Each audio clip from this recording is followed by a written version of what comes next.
하나님 말씀을 함께 나누겠습니다. 오늘은 요한복음 12장에 있는 내용 한 알의 미리 죽음으로 라는 제목으로 20절에서 26절까지의 말씀을 함께 나누겠습니다. 자, 23절에서 26절까지 제가 한 절 여러분 한 절 읽도록 하겠습니다. 예수께서 대답하여 이르시되 인자가 영광을 얻을 때가 왔도다. 내가 진실로 진실로 너희에게 이르노니 한 알의 밀이 땅에 떨어져 죽지 아니하면 한 알 그대로 있고 죽으면 많은 열매를 맺느니라.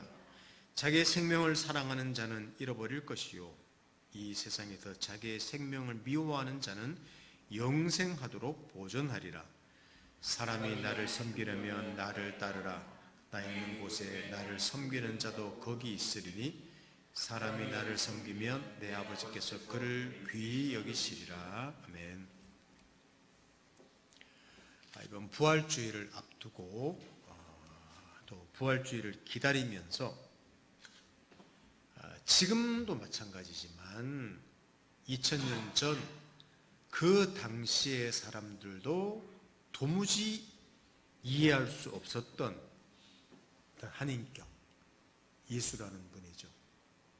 그리고 그의 행하심, 그의 죽음, 그리고 도저히 믿을 수 없는 그가 다시 살아났다는, 그리고 하늘로 올라갔다는 이런 지금 우리가 듣기에는 황당무계한 그런 이야기. 그러나 그 사건 안에 담긴 또 그 한 인격체 안에 담긴 하나님의 메시지를 이해한다면 기독교가 무엇인지를 이해할 수 있고 또한 부활주의를 앞두고 우리의 마음이 초점이 모아질 것이라고 생각해서 오늘 한 번만 말씀을 전하도록 하겠습니다. 좀 요한복음을 갑자기 뜬금없이 하는 거기 때문에 앞뒤 연결이 안 될 수도 있지만 지금 예수님은 예루살렘이라는 곳으로 가고 있습니다. 그렇게만 이해해 주십시오. 그리고 예루살렘에서 하나님이 자기를 이 땅에 보낸 목적을 이제 완성하러 가고 계십니다. 도대체 무슨 일을 하실까요? 그리고 자신이 누구라고 거기서 드러내실까요? 그게 굉장히 중요한 내용입니다. 자, 20절에서 21절을 한번 보십시오. 제가 다시 읽어드립니다. 명절에 예배하러 올라온 사람 중에 헬라인 몇이 있는데 그들이 갈릴리 벳세다 사람 빌립에게 가서 청하여 이르되 선생이여 우리가 예수를 배웁고자 하나이다 하니 빌립이 안드레에게 가서 말하고 안드레와 빌립이 예수께 가서 여쭈니 라는 어떤 짧은 내용이 나옵니다. 이 절기라는 말은 추석 절기가 아니라 이스라엘의 절기인 6월절이라는 절기인데 설명을 하지 않겠습니다. 근데 원래 성경에 보면 헬라인 그리스 사람 몇 사람이 찾아왔다고 말합니다. 그러니까 그리스, 그 당시 공용어인 그리스어를 말하는 이방인인데 아마 유대교로 개종한 사람들인 것 같습니다. 그 당시 문화로 보면 이방인이 그 유대인을 만나는 것은 상당히 꺼려했기 때문에 아마 이 헬라인들도 예수를 만나는 것에 대해서 꺼려서 제자들한테 부탁했죠. 어이, 제자분, 저 예수라는 분을 좀 만나게 해주시오 라고 지금 부탁하고 있는 내용입니다. 근데 이방인, 헬라인 몇이 찾아왔다는 말씀을 들으시고는 독특한 말씀을 하십니다. 23절을 제가 다시 읽어드리겠습니다. 예수께서 대답하여 이르시되 인자가 영광을 얻을 때가 왔도다 이렇게 이야기해요. 좀 우리가 이해하기 힘든 말입니다. 인자라는 말은 예수를 말하는 겁니다. 나 예수가 영광을 얻을 때, 영화롭게 될 때가 왔다 이렇게 이야기. 그 인생에서 최고의 정점에 이를 때가 왔다고 이렇게 이야기하는 거예요. 예수님은 늘 때에 대해서 말씀하셨습니다. 때, 어떤 시간. 30년 동안 어머니와 함께 가정의 일을 몫으로 일하시고 공생애라 그래서 이제 하나님 아들로서의 사역을 한 3년 반 정도 하셨어요. 그 시작할 때 첫 번째 기적이 어떤 결혼 잔치집에 가셔서 어떤 사건이 있었습니다. 포도주가 떨어졌습니다. 지금으로 말한다면 우리가 결혼 잔치에 갔는데 뷔페에 갔는데 뷔페에 있는 음식이 싹 없어졌다고 생각하시면 됩니다. 이 결혼 분위기 꽝인 거죠. 그때 예수님의 어머니인 마리아가 예수님께 넌지시 이야기했습니다. 아들아, 포도주가 떨어졌단다. 다른 말로 하면 독특한 아들아, 왜 하나님 아들이었으니까 기적을 행하는 아들아, 좀 포도주를 만들어 줄 수 있지 않을까, 이렇게 부탁을 한 거죠. 물론 나중에 물을 포도주로 만드는 기적을 행하긴 해요. 근데 자, 요한복음 2장 4절을 한번 보십시오. 제가 읽어드립니다. 예수께서 이르시되 여자여, 나와 무슨, 이 여자여란 말은 되게 버르장머리 없는 말이 아니라 그 당시로 말하면 경어라고 합니다. 나와 무슨 상관이 있나이까? 내 때가 아직 이르지 아니하였나이다. 예수님이 뭐라고 했는가 하면, 어머니 아직 제 때가 아닙니다. 또 이렇게 이야기하신 거예요. 예수님은 때에 대한 이야기를 굉장히 많이 하셨거든요. 예수님 사역 초기였습니다. 사람들을 많이 고치고 기적도 행하던 때였습니다. 근데 그럼 물로 포도주 만들면 사람들이 우와 하고 예수를 따를 수 있는 좋은 기회인데, 그렇게 물론 나중에는 물로 포도주 바꾸시거든요. 근데 하시기 전에 괜히 그 찬물 끼얹듯이 내 때가 이르지 않았습니다. 이게 제 때가 아닙니다. 저는 이런 방식으로 메시아직을 행하지 않습니다. 라는 투의 이야기를 하신 거예요. 그리고는 물로 포도주를 만드는 기적을 행합니다. 근데 뭐라고 말하는가 하면, 예수님이 나중에 뭐라고 말하는가 하면, 드디어 지금 오늘 예루살렘에 들어가시고는 자신의 때, 하나님의 영광을 얻을 때가 왔다고 했습니다. 어떤 때입니까? 하나님이 예수를 통해서 목적을 달성하는 때가 왔다는 거예요. 바로 십자가에도 죽고 다시 살아서 사람들을 구원하는 때가 왔다는 겁니다. 죄인들을 구원하여 하나님과 화목하고 하나님 백성을 온 세상에 만드시는, 이때까지는 이스라엘 백성을 통해서 하나님이 누구신지를 보였지만, 지금은 예수라는 분을 통해서 그의 죽음과 다시 사심을 통해서 온 세상의 구원을 이루겠다고 하는 때가 왔다는 이야기를 하신 거예요. 이때까지는 때가 안 왔다 그러시다가 드디어 때가 왔다고 이야기하신 겁니다. 여러분, 헬라인들은 왜 찾아왔겠습니까? 이방인들은 유대인들하고 똑같아요. 왜? 예수라는 저 사람이면 우리 잘 먹고 잘 살 수 있겠구나. 우리 종교를 대부분 가지는 분들 보면 잘 먹고 잘 살려고 종교를 가집니다. 정말이에요. 뭔가 필요하기 때문이에요. 병이 낫고 돈을 벌고 자식이 잘 되고, 그래서 종교를 가지지. 그거 아닌 사람들을 왜 종교 가집니까? 대부분 가지지 않습니다. 필요가 없죠. 이 헬라인들도 이방인들도 똑같은 마음으로 왔을 것입니다. 그런데 유대인들도 그것을 기다리고 있었고, 이제 이방인들조차 예수께 와서 당신이 메시아입니다, 우리 잘 먹고 잘 살게 해주십시오 라는 말을 듣자마자 예수님께서 이제 뭔가 숨겨놨던 것 같은 삶의 보따리를 펼치기 시작하는 거예요. 그게 오늘 12장의 내용입니다. 24절을 한번 보십시오. 우리 한번 같이 읽겠습니다. 24절 시작. 내가 진실로 진실로 너희에게 이르노니 한 알의 밀이 땅에 떨어져 죽지 아니하면 한 알 그대로 있고 죽으면 많은 열매를 맺느니라 라고 이야기를 하셨습니다. 참 우리 사람들이 알고 있는 구절인데, 또 기독교인들 중에도 이 구절 모르는 사람은 간첩이라고 할 정도로까지 유명한 구절이에요. 한 알의 밀이 땅에 떨어져 죽어야만 많은 열매를 맺는다 하는 내용이에요. 여러분, 씨를 심지 않습니까? 그러면 씨에서 열매가 나옵니다. 밀 하나를 심으면 그 밀에서 엄청난 밀이 나와요. 그게 농사의 원리입니다. 사과 씨를 심으면 그 씨에서 사과 나무가 자랍니다. 그리고 열매를 맺죠. 오늘 본문을 보시면 예수님 자신이 씨라고 말합니다. 똑같이 생각하시면 돼요. 자, 그럼 씨를 심었습니다. 예수를 심었습니다. 땅에다가 무슨 말입니까? 죽는다는 말입니다. 예수가 죽으면 거기서 열매가 나온다는 거예요. 자, 예수 씨를 심었더니 예수 열매가 나온다는 겁니다. 그렇게 이해하시면 됩니다. 다른 말로 하면 예수와 같은 종류의 사람들이 나온다고 예수님이 말씀하신 것입니다.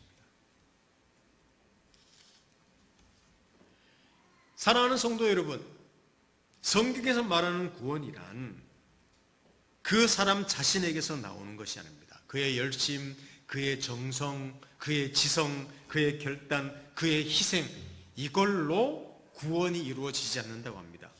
성경은 말하기를 모든 사람은 죄인이라고 말합니다. 죄의 삭은 사망입니다. 아무리 선을 행해도 죄를 짓지 않으려고 해도 불가능합니다. 우리가 아무리 뛰어난 지식과 지혜를 가져도, 아무리 열심을 내어도, 아무리 고행을 해도, 죄를 짓지 않으려고 그렇게 노력을 해도 죄로부터 자유로울 수 없는 것이 사람입니다. 그러니까 구원이라고 말을 할 때 뭔가 답답하고 죽음의 두려움이 있고 인생에 너무 힘든 골짜기가 있기 때문에 종교를 가지려고 하지만, 구원에 이르려고 하지만 사람 마음속에 성경은 말하기를 구원은 인간의 노력으로는 불가능하다고 아예 단언하고 있습니다. 그리고 하는 말이 예수 그리스도 안에 영생이 있다. 예수에게서 구원이 나온다라고 말합니다. 그래서 예수를, 그 방법이 뭐냐면 예수라는 씨를 땅에 심었습니다. 그랬더니 거기서 예수를 통한 구원의 열매가 자라났더라, 나왔더라. 그게 성경의 이야기입니다. 자, 이것도 한번 읽어보십시다. 로마서 8장 29절. 자, 시작. 하나님이 미신 아신 자들을 또한 그 아들의 형상을 본받게 하기 위하여 미리 정하셨으니 이는 그로 많은 형제 중에서 맏아들이 되게 하려 하심이니라. 아멘. 자, 예수님이 맏아들입니다.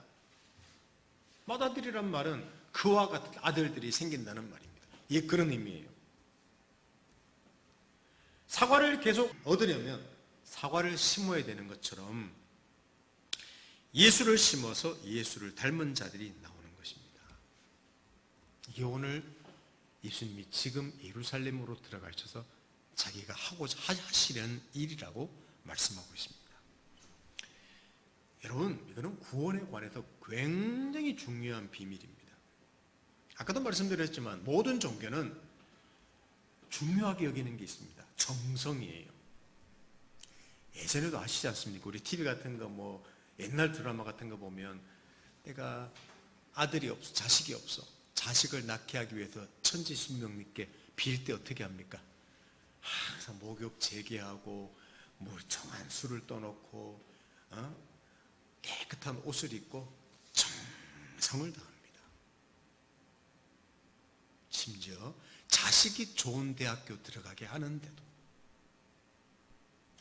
이게 대부분 종교심이에요. 근데 유일하게 기독교만큼은 그것을 깡그리 무너뜨립니다. 그리고 하는 말이 예수 그리스도로 말미암아 구원 얻는다고 말합니다. 은혜로 구원 얻는다고 말합니다. 믿음으로 구원 얻는다고 말합니다. 여러분, 이 말이 무슨 말인지를 제대로 모르기 때문에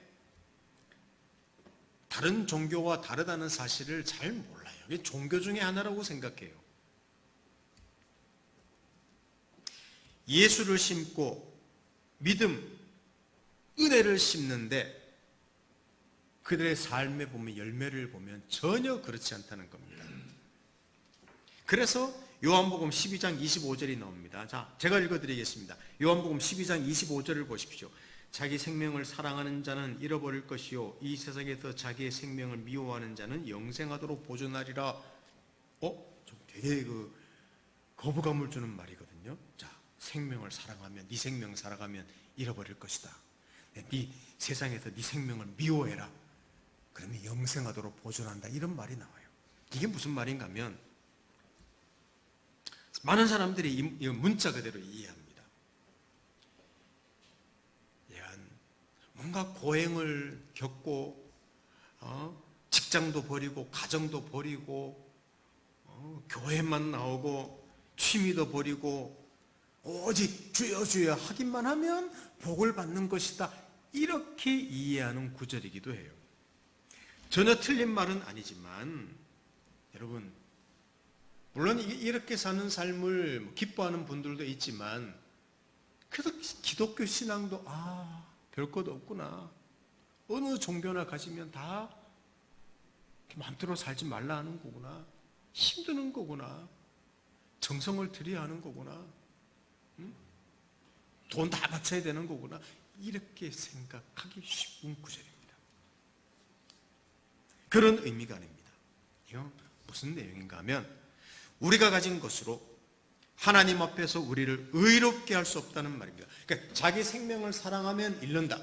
자기 생명을 미워하면 얻는다. 이 말은요, 우리가 가진 생명, 우리의 인생, 우리의 삶으로 하나님 앞에서 구원 얻을 존재는 아무도 없다.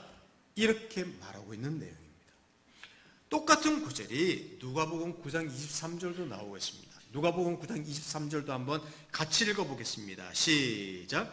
또 무리에게 이르시되 아무든지 나를 따라오려거든 자기를 부인하고 날마다 제 십자가를 지고 나를 따를 것이니라 그랬습니다. 자기를 부인하고 날마다 자기 십자가를 지래요. 희생하라는 의미가 아닙니다. 여러분, 십자가 진다는 말이 무슨 말인지 압니까? 십자가를 지는 것. 2000년 전으로 로마 시대로 돌아가서 십자가를 진다는 말은요, 고생한다는 의미가 아니에요. 자, 창문을 열어봤는데 어떤 사람이 십자가를 지고 지나갔어. 십자가를 지고. 그러면 그 사람은 다시 볼 수 없는 사람입니다. 왜? 십자가를 지고 가서 십자가에 매달려 죽기 때문에 그래요. 그러니까 십자가를 지고 나를 따르라는 말은 죽어라, 고행을 해라, 고난받아라, 이런 의미보다는 자신이 없다는, 자기가 없다는 의미입니다. 십자가를 진다는 말은.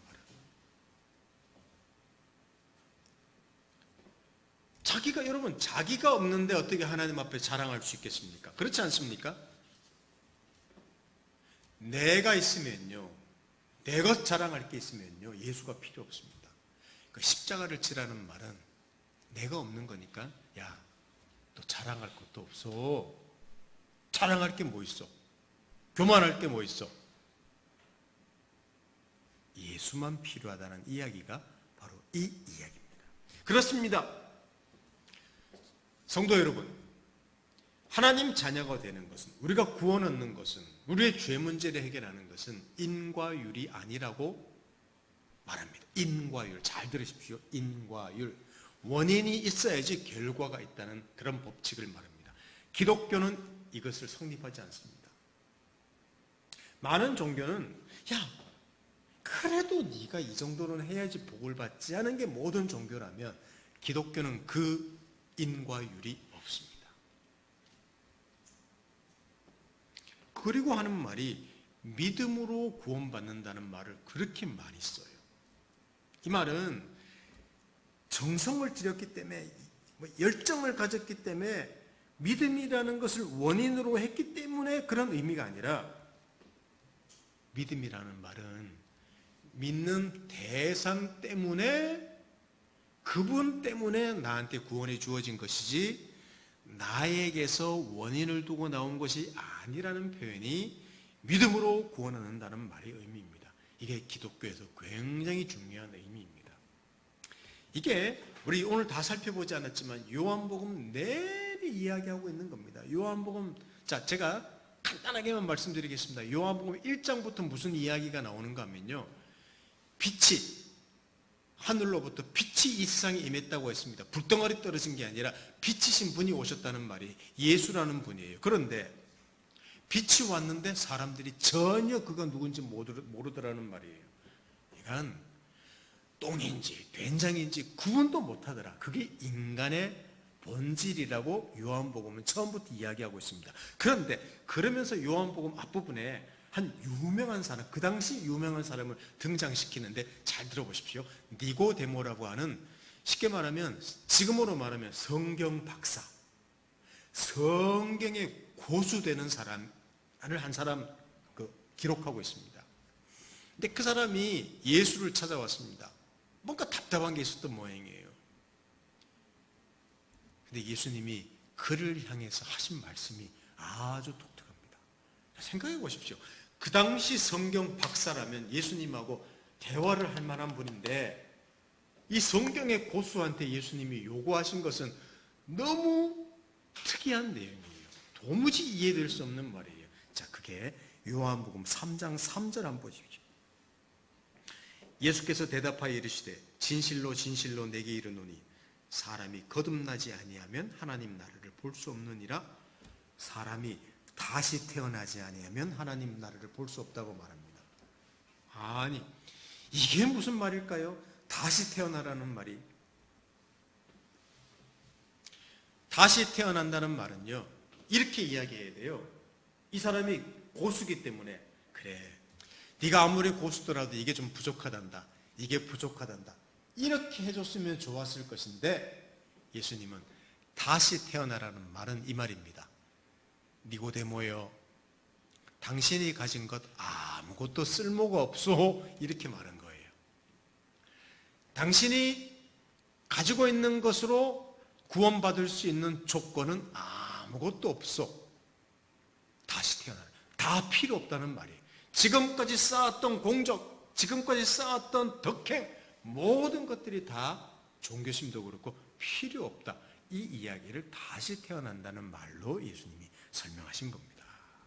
야, 대단한 설명입니다.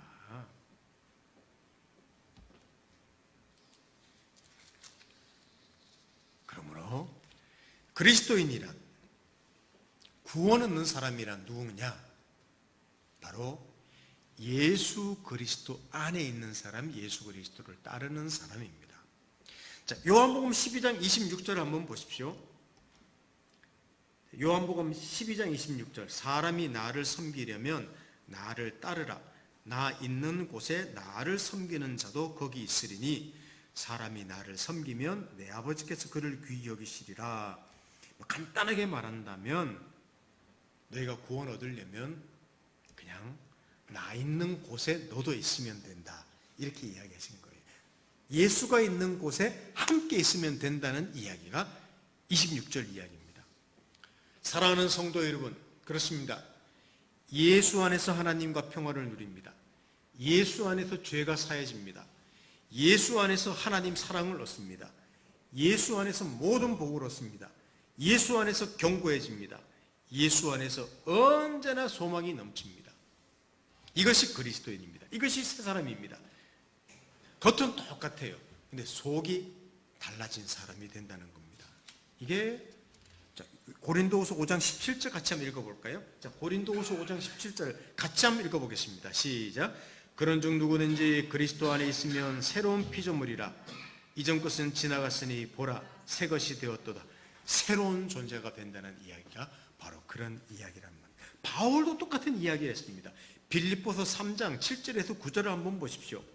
자, 빌립보서 3장 7절에서 9절을 보시면, 자, 제가 읽어드릴 테니까 바울이 도대체 무슨 의도로 말했는지를 한번 생각하면서 들어보십시오. 그러나 무엇이든지 내게 유익하던 것을 내가 그리스도를 위하여 다 해로 여길 뿐더러 또한 모든 것을 해로 여김은, 해로운 것으로 여김은 내 주 그리스도 예수를 아는 지식이 가장 고상하기 때문이라. 내가 그를 위하여 모든 것을 잃어버리고 배설물로 여김, 이 배설물이란 똥으로 여긴다는 말입니다. 그리스도를 얻고 그 안에서 발견되려 함이니 내가 가진 의는 율법에서 난 것이 아니요 오직 그리스도를 믿음으로 말미암은 것이니 곧 믿음으로 하나님께로부터 난 의라 그랬습니다. 바울이라는 사람 대단한 사람입니다. 그런데 자기가 가진 모든 것을 똥덩어리 뒤로 내보낼 쓸모없는 것이라고 이야기합니다. 왜 그렇습니까? 우리 지식이 필요 없습니까? 덕망이 필요 없습니까? 선행이 필요 없습니까? 아니에요. 다 필요한 겁니다. 그러나 여러분, 그것이 하나님 앞에서 우리 인간이 구원받고 의로워지는 기준이 될 수 없는 거예요. 우리가 가진 덕행, 우리가 가진 선행은요, 언제든지 뒤집어질 수 있습니다. 그것을 인정하셔야 돼요. 저도 마찬가지지만 제 주변에서 저는 너무너무 많이 봤습니다. 제가 아는 어떤 목사님도 그렇게 큰 교회 목사를, 자기가 큰 교회 되지 않을 때 그 큰 교회 목사를 그렇게 비판했어요. 그 두 사람의 친구인데 한 사람은 유명한 큰 교회 목사였습니다. 이름은 제가 말하지 않습니다. 그 사람도 어떤 좀 음란한 사건 때문에 좀 문제가 생긴 사람이지만 이 사람을 그렇게 비판하고 깠어요. 야, 큰 교회가 하나님 뜻이냐 그러고 넌 너무 잘났다 그러고 둘이 많이 싸웠어. 이 사람이 문제가 터졌어요, 진짜. 근데 이 사람이 큰 교회 목사가 됐어요. 얼마 전에 구속됐습니다. 동대문구에 어떤 똥을 먹이고 어쩌고 저쩌고 하는 그 목사예요. 어떻게 이 두 사람 이야기뿐이겠습니까? 제가 만일 지금은 이런 설교하고 이런 말을 한다고 하지만 제가 예를 들면 유명해지고 교회도 크고 유튜브로 설교를 했는데 유튜브가 500만 해서 수익만 하더라도 엄청나 보십시오. 어깨에 힘들어가는 거예요, 그냥. 주머니 손 놓고 설교하는 겁니다, 그냥. 그 인간이에요.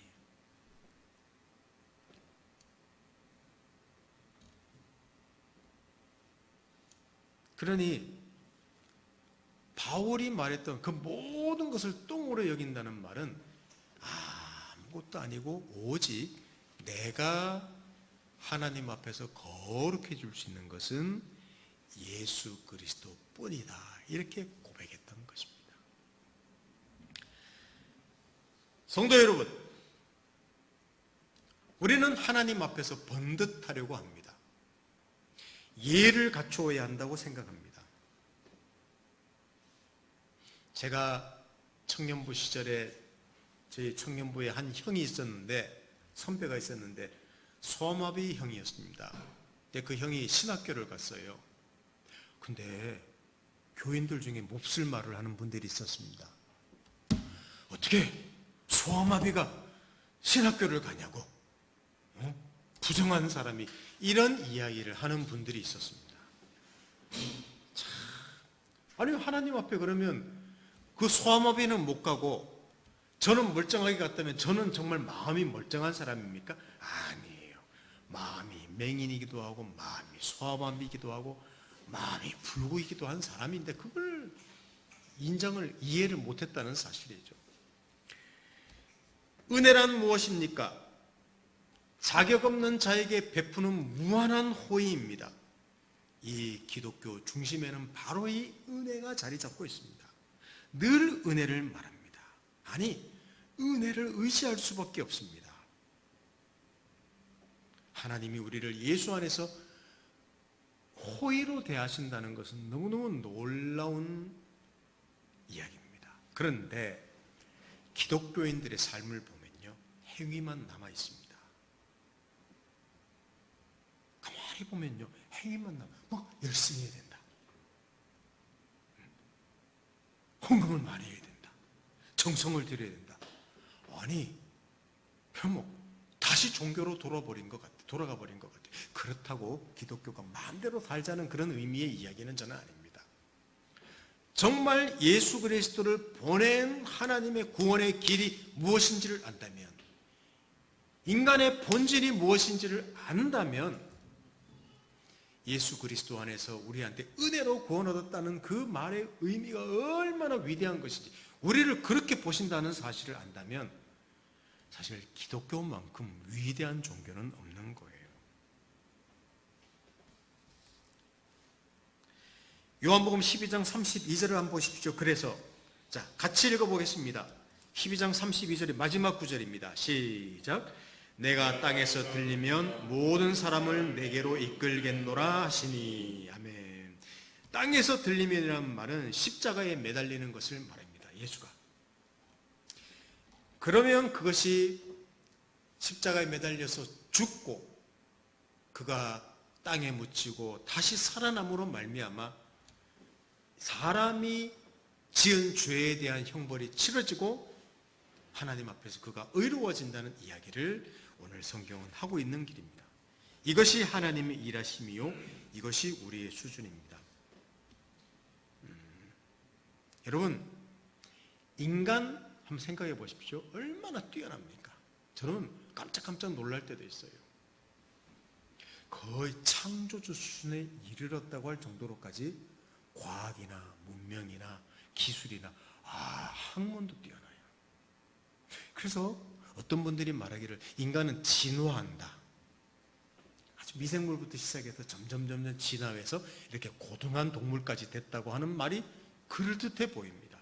그런데 이 진화론의 가장 맹점이 하나 있어요. 문명은 발달하고 과학은 발달하고 기술은 발달하고 외모도 발달하고 모든 것이 발달해 보이지만 인간의 도덕성, 마음의 부패성, 그 행악하는 그 마음을 보면요, 이거는 진화라는 말이 도무지 통하지 않습니다. 여러분, 1000년 전 인간이냐 10,000년 전 인간이나 인간의 악함은 똑같아요. 더 나빠지는 것 같아요.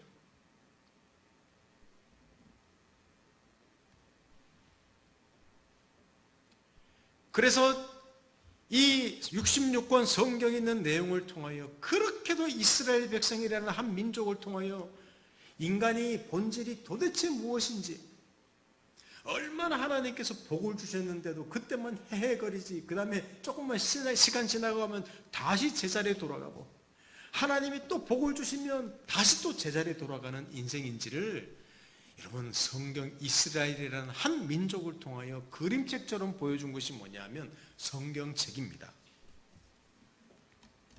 결국 하나님 아들이 오셔서 죽음으로 열매를 맺을 수밖에 없다는 이야기를 성경이 하고 있습니다. 그렇습니다.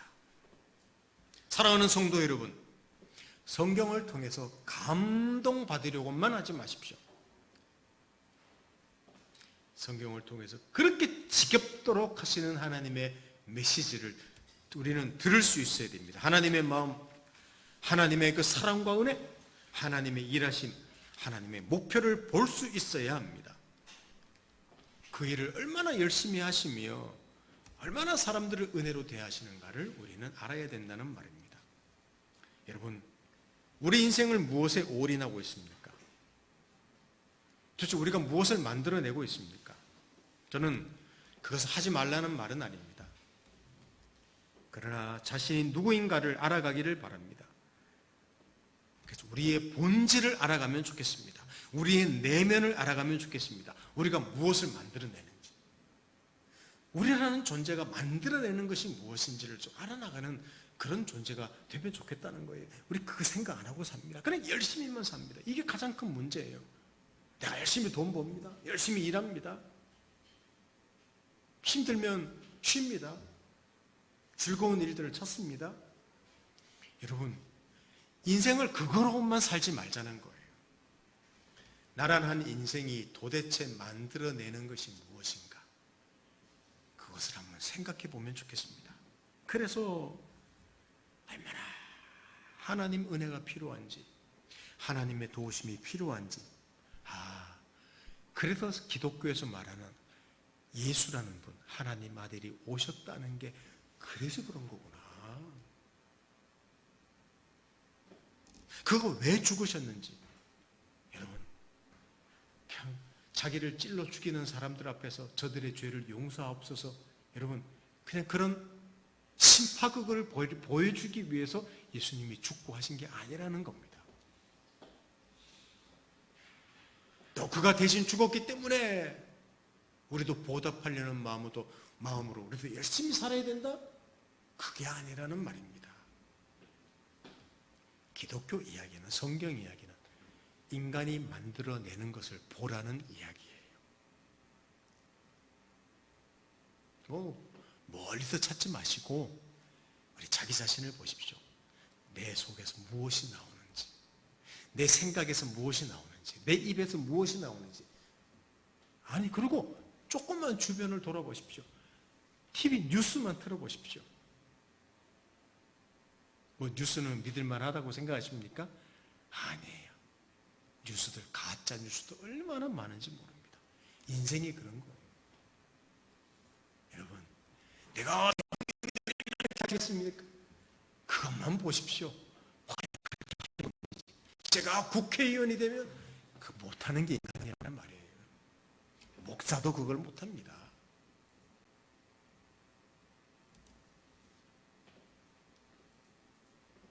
그런데 하나님이 사람을 사랑하신답니다. 그리고 사랑하시기 때문에 아들을 보내시고 그가 죽음으로, 그가 다시 사심으로 그 안에서 예수와 함께 다시 살려서 사람들을 구원하고 의롭게 하고 풍성한 삶을 주신다는 이야기가 성경의 이야기입니다. 그게 새로운 백성입니다. 다른 말로 하면 기독교에는 우리 자신의 힘으로, 능력으로 우리의 자랑, 우리의 삶의 근거를 우리에게 둘 수 없는 자다. 이렇게 모인 사람들이 기독교인들이고 교회라는 사실을 분명히 아시길 바랍니다. 그러므로 여러분, 내가 그리스도인이라는 자랑과 영광이 있습니까? 내가 그리스도인이라면 이렇게 생각하시면 좋겠습니다. 이 말씀을 드리고 오늘 설교를 마치겠습니다. 내가 그리스도인이라는 자랑이 무엇이 되어야 되느냐? 그것이 우리를 굉장히 높입니다. 하나님이 나를 사랑하시는구나. 나 위대한 존재구나. 그러나 그것이 우리를 굉장히 겸손하게 합니다. 인간이란 아무것도 아니구나. 그리스도인이라는 그 자랑이 또 무엇이겠습니까? 우리를 부유하게 합니다. 하나님 복을 받은 사람이구나. 사랑하는 사람이구나. 그러나 우리를 가난하게도 합니다. 인간의 본질을 알게 되면요, 그리스도인이라는 자랑이 우리에게 쉼을 줍니다. 그런데 그것은 우리를 긴장하게도 합니다. 왜? 우리 속에서는 죄성이 가득하거든요. 그리스도인이라는 자랑이 우리를 미소 짓게도 합니다. 힘들다가도 하나님 사랑받은 사람이지, 은혜로 사는 사람이지, 그러다가도 내 속에서 나오는 것들은 이거구나 하고 우리를 또 울게도 만드는 거예요. 저는 바로 이 예배에 참석한 우리들이 한 인간이라는 존재의 본질이 무엇인지를 분명히 아시고 또 그 인간을 향하여 하나님이 예수 그리스도를 통해서 도대체 무엇을 만들어내시고 일하려고 하셨던 사실을 잘 기억하셔서 우리 인생 이 복음을 제대로 누리는 인생 되기를 예수님 이름으로 축원합니다. 함께 기도하겠습니다. 하나님 아버지, 감사합니다. 하나님 아들이 이 땅에 오셔서 놀라운 기적을 행한 그 기적을 우리는 봅니다. 그리고 의지하기도 합니다. 그러나 정말 위대한 기적은 십자가에서 죽으시고 다시 사시고 하늘에 올라가 사람들을 구원하셨다는 그 사실입니다. 하나님, 예수라는 한 존재 안에서 나타내신 하나님의 그 위대한 복음의 은혜를 우리가 알고 이 복음을 가진 사람으로 우리 인생을 부유하고 그러나 가난하게, 또 우리 인생이 높아지며 아무것도 아님을 아는 겸손함으로 인생을 살아내는 저희들 되도록 해주십시오. 한 인생을 진지하게 생각할 수 있는 귀한 은혜를 주시기를 간절히 소원하고 예수님의 이름으로 기도드립니다. 아멘.